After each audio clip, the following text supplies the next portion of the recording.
Domo, meu querido, minha querida jovem, seja muito bem-vindo para mais um vídeo de Kanata no Astra. E sim, a depressão começa por conta que falta uma semana para Kanata no Astra acabar. Mas posso dizer que a minha hype tá muito alta, eu tô empolgado, eu quero que venha logo o último episódio, porque eu quero ver como vai ser esse desfecho. O que eu posso dizer para vocês é aquele ditado: se tem cabelo branco, a gente sabe que é ultra mega poderoso.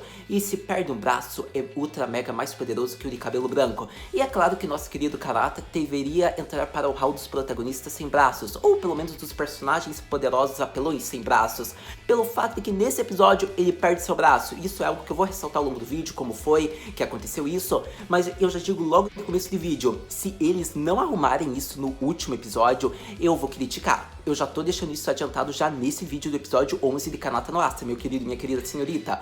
Pelo fato do que Kanata no Astra é uma obra perfeita, digamos, que em todos os sentidos. Eles conseguiram fazer uma construção e desenvolvimento ótimo. E eu acredito que em 12 episódios isso não é fácil. Mas mesmo assim não será perdoado se eles não arrumarem o braço do Kanata. Pelo fato do que eles estão em mais de 2064. Digamos que já estão no período ultra tecnológico, um futuro bem distante, onde viagens espaciais é possível. Você acha que criar um braço artificial não é possível? Até o Naruto teve um braço artificial, o Kanata não vai ter, ainda mais no futuro tecnológico? Eu quero ver o braço do Kanata reconstruído no próximo episódio, e se não tiver, você já sabe que eu vou ficar bravo. Pra todo caso, é isso que eu já queria ressaltar no começo do vídeo. Agora eu vou falar o que eu achei do episódio, como foi, o que eu gostei, porque, meu Deus, eu chorei que nem um bebê nesse episódio. Foi o melhor episódio dramático de Kanata no Astra. Foi o episódio que realmente, do começo até o final, eu posso dizer com total confiança, eu chorei pra caramba. Mas, pra todo caso, quero que você me diga nos comentários: você chorou muito com esse episódio? Você se emocionou demais? Você ficou bravo com o Charce? Você perdoou o Charce? Você entendeu o Charce? Quero que você me diga nos comentários tudo isso. Compartilhe o vídeo, se inscreva no canal, porque isso pode não parecer, mas ajuda bastante se você se inscrever e se você compartilhar o vídeo com um amigo, com uma amiga. E o like é aquela coisa, né? Sempre ajuda, o YouTube manda para mais pessoas. Mas, pra todo caso, vamos logo falar do que importa, que é Kanata no Astra e seu episódio de número 11, mais conhecido como Finalmente Descobrimos Quem é o Original de Aries. Mas eu já começo ressaltando algo que talvez você nem tenha prestado atenção, pois o episódio foi muito emocional, ele foi muito sério e foi muito hype para o próximo logo no final. Então o que eu ressalto é uma cena bem que é uma curiosidade. Você já percebeu que a Ares indiretamente é filha do Charce? Pelo fato do que o Charce é clone do rei de Viksha e a Ares é clone da princesa de Viksha. E se você for notar, a princesa de Viksha é filha do rei de Viksha. E se formos lembrar disso tudo, eles são meio que pai e filho indiretamente. E foi muito engraçado isso, por conta que, tipo, a gente nunca ia prestar atenção nisso durante o episódio. A gente só vai pensar nisso, talvez revendo, ou pensando mais um pouco sobre o episódio, lembrando dos clones, dos originais. Então eu queria ressaltar logo no vídeo, porque pode ser algo que você não tenha ressaltado, mas eu notei e queria compartilhar isso com vocês. Então, indiretamente, a Ares é filha do Charce. Isso deveria ser ressaltado, que foi muito bom. Pra todo caso, tendo falado, digamos que dessa cena, que é mais uma curiosidade do episódio, vamos falar agora das partes mais importantes, que realmente é o episódio que vamos falar. Vamos falar de nosso querido Charce e o que ele pensava. Mas então, esse episódio, como eu disse, ele foi muito emocional, ele foi muito dramático, foi uma carga muito triste, eu diria, pelo fato que vimos muito do Charce. Finalmente vemos o que ele realmente pensa, a verdadeira intenção dele. E foi triste ver que ele nada mais é, digamos que um objeto, ele só é um receptáculo do rei. Ele é alguém que obedece a ordens, pelo fato de que a gente já sabia, desde semana passada, a gente sabia que seria óbvio. Se ele sempre soube desde pequeno que era, digamos, um clone, a maneira como ele era tratado já era diferente. E isso meio que resultou, digamos que, um servo do rei sem desejos, sem sonhos. Então podemos dizer que o Charce nunca teve vida, isso mesmo que você ouviu. Ele nunca teve um propósito, como foi mostrado no episódio. E acontece que tudo isso piora quando ele perde a Seira, uma pessoa que lhe era importante, digamos que tinha um carinho enorme, uma admiração, respeito, amava. E acontece que a forma como ela morreu, digamos que pode ter resultado num sentimento de culpa por ele não ter conseguido salvá-la, pelo fato que o episódio mostrou, ele queria protegê-la e ele não conseguiu protegê-la, pois ele tinha um carinho enorme, pois ela sempre dava atenção, sempre cuidava dele, ela sempre considerou ele o irmãozinho mais novo, e ele não ter conseguido ao menos salvar ela, digamos que resultou aceitou, digamos, uma morte mesmo estando vivo, pelo fato que ele já não tinha, digamos que, objetivos de vida, e após perder uma pessoa que lhe era importante, ele realmente não tinha mais nada para lhe sobrar, ele não pensava em nada. Então, sem vida, o Charles viveu durante todos esses anos até a viagem começar. Ao invés de odiarmos o Charles por ele ser o assassino, a gente se apaixona cada vez mais por ele, pelo fato de que você viu o passado dele, você entendeu a situação toda que ocorreu com ele, e depois disso você ainda quer odiar ele. Não tem sentido, pelo fato de que realmente ele tentou matar seus companheiros, isso não foi legal, mas o fato, digamos que, dele nunca entender a sua própria vida, que ele tem uma vida independente se ele é um clone ou ele não é, genes, digamos que família não importa no caso dele, ele tem que seguir o objetivo dele, o sonho dele, ele não pode deixar que a regra absoluta do rei, digamos que, o controle, e ele não conseguia perceber isso, tanto que isso deixava a Seira muito preocupada.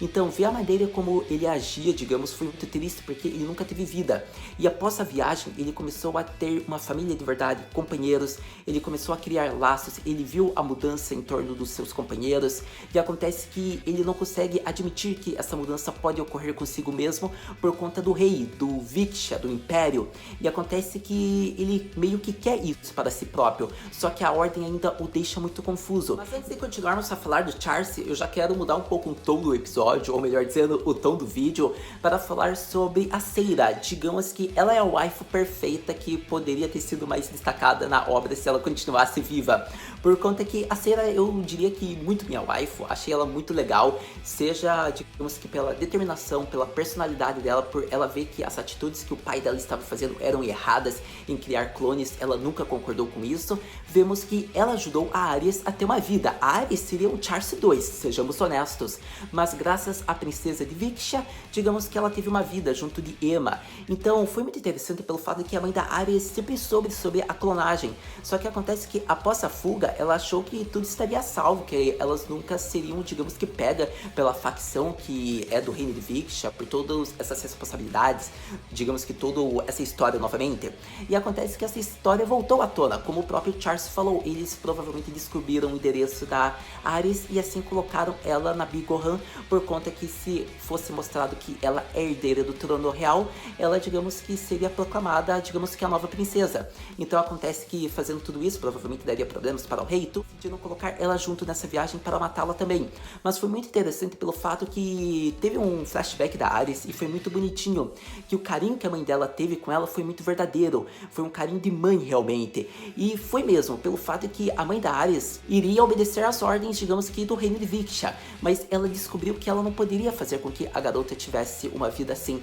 Caso acontecesse algo com uma pessoa, os órgãos dela seriam dados para a original, e a princesa também nunca concordou com isso. Não é à toa que ela fala que a Emma era a única que poderia continuar nessa missão. A missão seria cuidar da Ares, fugir do reino de Viksha. Então foi muito legal, foi uma parte bem emocionante. Finalmente tivemos o passado da Ares mostrado nesse episódio, e ainda nos foi revelado o porquê dela ter entrado, digamos que, nessa tripulação. Então eu diria que a Seira é aquela personagem que, tipo, apareceu pouco, mas a gente já considera muito, porque ela sempre se preocupou com o Charles, ela sempre cuidou dele, ela deu uma vida pra Ares. A forma como foi mostrado o nome da Ares é muito legal, porque a gente nunca pensou que o contrário de Seira significa Ares. Então eu gostei bastante de ter mostrado, digamos que já considero muito minha waifu a Seira. Algo que eu quero ressaltar aqui no vídeo é algo que meio que a obra explicou e provavelmente não irá explicar, porque não vai voltar nesse assunto novamente, mas é em torno da Seira, nossa querida nova waifu, pelo fato de que qual foi o motivo da morte dela. Digamos que era para mudar a linhagem do trono real, deveria ser algo relacionado a esse tipo clichê de história. Provavelmente a obra não irá nos explicar, então quero que você me diga o que você pensa sobre isso, mas acredito que talvez tenha sido para colocar a culpa também no Charles, para que ele fosse preso, mas porque alguém queria colocá-lo numa cela, ou por que queriam matar a Seira? Então, são perguntas que provavelmente a gente nunca terá resposta. Serão perguntas que só serão respondidas se o autor quiser nos responder, mas para todo caso, eu achei legal de ressaltar isso, pois eu gostei dessa parte da história e eu queria mais sobre isso. E vemos que foi um assassinato, como o próprio Charles falou, só que a opinião dele, pelo jeito, de nada valeu. E o que acontece é que muitos colocam que foi um acidente que ela caiu. Mas então por que ele foi preso? Porque o rei acha que ele assassinou? Por que o rei acharia que ele assassinaria a pessoa que ele mais, digamos, ficava ao lado. Então, digamos que são coisas que ficam meio complexas, mas para todo caso eu ainda estou ressaltando porque são coisas que me deixou curioso. Qual foi o motivo dela ter sido morta? E quiseram colocar a culpa no Charles de tudo isso. Mas para todo caso é algo que eu queria ressaltar e é algo que me deixou bem em dúvida e eu espero que um dia seja respondido. Mas provavelmente é aquele clichê de linhagem de trono. Mas agora vamos falar de outras partes que ainda envolvem a Seira, só que de certo modo é a Aerys agora. Vimos a importância da Aerys, querendo ou não, pelo fato de que por ela ser, digamos que a princesa, ou melhor dizendo, o clone da princesa, isso fez com que em várias tentativas ninguém morresse, pelo fato que ela sempre estava rodeada da Ylfa, da Kiteri, do Ruka, Zack, Kanata. Então digamos que o Charles nunca tinha uma oportunidade para acabar com seus companheiros, pelo fato que ele realmente concordou que ele executaria suas ordens se fosse necessário, mas ele mudou os planos após ver a identidade da Aerys, pois ele iria levá-la para Astra novamente para fazê-la com que ela se tornasse a herdeira novamente proclamada.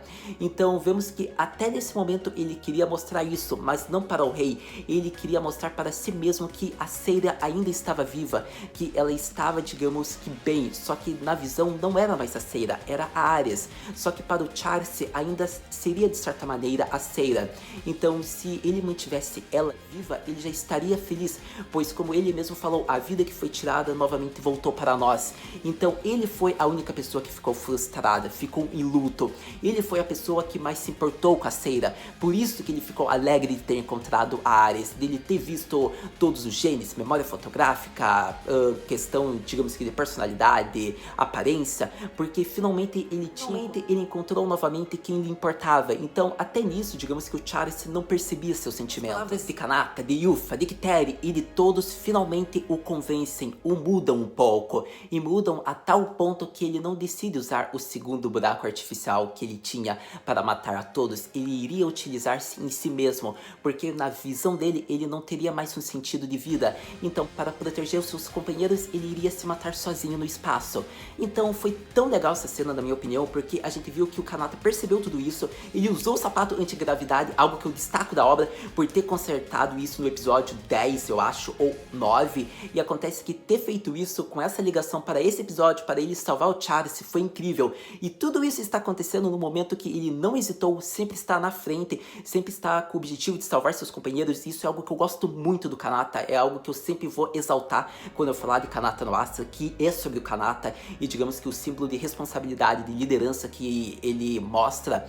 Então vemos que ele conseguiu empurrar o Charles, e digamos que ele já tinha falado em palavras, ele já tinha dado soco, e agora ele segura de vez o Charles para fazer com que ele acorde. Só que vemos que o buraco tá chegando, e digamos que esse túnel de luz vai sugá-los, e tipo, por reação de instinto, o Kanata só coloca o braço dele falando, Kurona, fique longe, e nesse momento ele começou a ser sugado, e quando o Charles se percebe que o Kanata estava protegendo ele, só que sendo sugado ao mesmo tempo, ele botou desativando o buraco de minhoca, só que nesse momento que ele desativou o botão, digamos que foi cortado o braço do Kanata, que já estava no espaço, e nesse momento o episódio já tá acabando, a gente viu que o Kanata tá sangrando muito, não tá conseguindo parar o sangramento, a gente viu que a Kiteri tá tendo que fazer os primeiros socorros, o Zack tá dando suporte para ela, e o Charles tá pedindo desculpas, e aí surge uma cena que tipo, já tava naquele clímax, e a gente chorou mais ainda, o Kanata só fala, quando voltarmos para Astra, você tem muito para me dever, e não se esqueça, eu vou conseguir minha nave e você cumprirá a promessa que você fez para mim,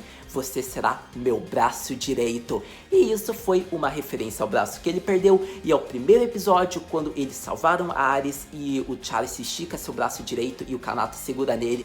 Então, sério, que forma linda do episódio 11 ter sido finalizada, pois vemos que ambos estão se levantando, voltando para a nave, digamos que abraçados, com o Kanata tipo quase inconsciente pelo sangue que ele perdeu e o Charles dando o apoio. Foi o desfecho perfeito para o Charles, digamos que para esse arco focado nele, e digamos até para já gerar no final da obra e para gerar hype para toda semana. Então, na minha opinião, Kanata no Astra já nos mostrou o porquê dele ter o anime surpresa, desconhecido, mas melhor do ano. Na minha opinião, tipo, é aquele anime perfeito em todos os quesitos. Coisas que eu devo ressaltar, digamos que antes que eu esqueça, o uso dos seiyus, eles arrasaram nesse episódio de Kanata no Astra. Eles atingiram a perfeição, eles conseguiram dar emoção para os seus personagens. Eles já haviam conseguido fazer fazer isso desde o começo da obra, mas esse episódio, tipo, ele foi, digamos que o clímax, ele ultrapassou a perfeição, digamos que na voz, na entonação, digamos que na emoção dos personagens. A gente sentia a emoção do Kanata, do Charce e de toda a tripulação. Então, na minha opinião, esse já é um episódio que fica para os melhores episódios do ano, no top 5, e uma das melhores dublagens do ano e da atualidade foi a de Kanata no Astra. Então os seiyus estão de parabéns pelo trabalho que fizeram. Outro ponto que não podemos esquecer foi a técnica especial do Kanata que ele utilizou-se para impedir o Charce de ir para, digamos, o túnel de luz. Ele usou o Ultimate Dive Bomb. E isso foi uma cena bem legal, porque a gente já havia, acho que, ouvido dessa técnica, esse nome especial. Só que ele é tão protagonista shonen que ele tem até sua técnica, mesmo que Kanata não seja um anime de superpoderes. E para todo caso, para concluir, foi muito legal ver o Charce querendo viver. As expressões dele, digamos que mostram o quanto ele está, digamos, feliz em conhecer o mundo e ele quer estar com seus companheiros. Afinal, vimos o Ruger, que era uma pessoa que sempre ignorava ele, fala para irem junto, para voltarem. Kairi Machou. Então, sério, foi emocionante, foi perfeito. Eu amo Kanata no Astra. Maravilhoso. Mas então era isso, meu querido e minha querida Kohai, que eu queria ressaltar do episódio 11 maravilhoso Subarashi de Kanata no Astra. Foi um episódio que, sem dúvidas, perfeito. Já exaltei tudo que eu queria sobre esse episódio. Agora empolgação para a próxima semana, último episódio, já estou chorando por dentro. Eu quero meu spin-off, mas sobre isso talvez eu exalte, eu fale novamente no próximo episódio, no próximo vídeo. Mas o que eu quero falar ainda sobre, digamos, esse final, sobre esse episódio, é que ele foi muito perfeito em vários sentidos. Eu acredito que não podemos culpar o Charce pelas decisões que ele fez. Finalmente vimos que ele mudou sua personalidade. Claro, a culpa sempre irá percorrer seu consciente, ele nunca irá esquecer disso. Mas acontece que agora ele tem laços criados e eu quero ver como isso será na próxima semana. Pelo fato do que, se sua pergunta é Haru-senpai, o que podemos esperar para o próximo episódio de Kanata no Astra, meu querido e minha querida Kohai, provavelmente veremos a passagem de tempo de Kanata no Astra. A gente vai chegar já no epílogo, na conclusão. Então, provavelmente a gente vai ver, talvez, Kanata e sua nave, a gente vai ver o braço artificial. Isso é algo que eu quero, sério. Eu não sei se isso vai acontecer, mas eu necessito desse braço artificial. Ia ser uma coisa muito nonsense da obra não ter colocado. Mas, para todo caso, eu quero ver se isso vai acontecer. Eu também quero ver, digamos que esse desfecho, por conta que, na minha opinião, o episódio da semana que vem não poderia ser só 25 minutos. Ele deveria ser 30 minutos, levando em conta que o primeiro episódio de Kanata no Astra foi cerca de 40 minutos para apresentar tudo. Então, na minha opinião, para ser um desfecho completo, 30 minutos já é o suficiente. Mostra, digamos que os originais sendo presos e provavelmente a gente verá na visão da Ares. Ela vai narrar, levando em conta que todo episódio ela vem narrando, digamos que essa jornada. Então ela provavelmente irá falar tudo o que aconteceu com os originais, vai falar daí o que cada um está fazendo numa passagem de tempo. Então provavelmente a gente vai ver o que vai acontecer sobre tudo isso na próxima semana. É o que eu espero, é o que eu acredito. Mas sobre a passagem de tempo, isso é algo que realmente aconteceu no mangá. Eu queria dar spoilers, mas só adiantando a passagem de tempo, se for realmente ser adaptado, provavelmente daí a Ares vai narrar algo. Mas na minha opinião, poderia ser um episódio de 30 minutos e eu gostaria que fosse. Mas a gente já sabe, nunca será a mesma coisa que foi antes. Provavelmente o Charce não vai querer ficar tão próximo dos seus companheiros, pelo fato de que ele se sentiu culpado. A gente vai ver o sentimento dele de culpa pelo braço do Kanata, embora eu acho que nem dê tempo deles se apresentarem algo em torno disso por ser o último episódio. E eu queria que fosse 30 minutos, mas provavelmente vai ser 24 minutos. A gente sabe como é os animes e não tem o porquê deles mudarem, mas Kanata poderia pelo fator do primeiro episódio. Mas provavelmente a gente vai ver o que aconteceu com o Charce. Eu quero realmente ver, digamos que um pouco sobre a Purina. Quero ver se vai falar o que aconteceu com ela. Mas tudo isso a gente provavelmente vai conversar na próxima semana, porque a nossa querida wife Ares deve contar. Mas esse episódio foi perfeito para descobrirmos tudo sobre a Ares, digamos que o passado dela. Tivemos a conclusão do Charce, a gente viu o Kanata sendo herói, a gente viu uma nova beldade, uma nova maravilhosa waifu, a Seira. Então foi incrível, foi épico, foi Kanata no Astra. Mas para todo caso, assistindo o próximo episódio, a gente conversa. Muito obrigado por ter visto esse vídeo até agora. A gente se vê no próximo vídeo de Kanata no Astra. Mata, né?